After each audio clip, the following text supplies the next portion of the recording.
Sizda ham shunday savollar paydo bo'ladimi?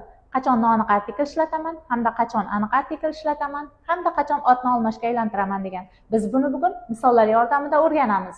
Masalan, Muskorodagi der rodli otlar uchun noaniq artikli ein hamda uni kishilik olmashiga aylantirsak bo'ladi.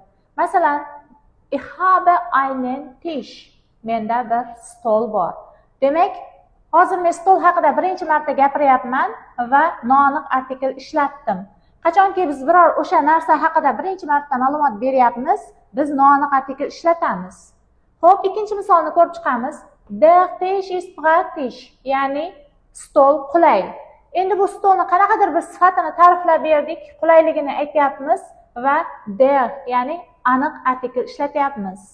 Xo'p, endi uni kishilik olmashiga aylantirishda mana ist teuer, u qimmat. Biz otni qayta-qayta takrorlamasligimiz uchun Muskoroddagi otni mana kishilik olmashiga aylantirdik. Boshqa roddagi otlar ham xuddi shunaqa. Mana noaniq shakli jenskiy roddagilar uchun ayni hamda di va uni biz kishilik olmashiga aylantirganimizda zi bo'ladi.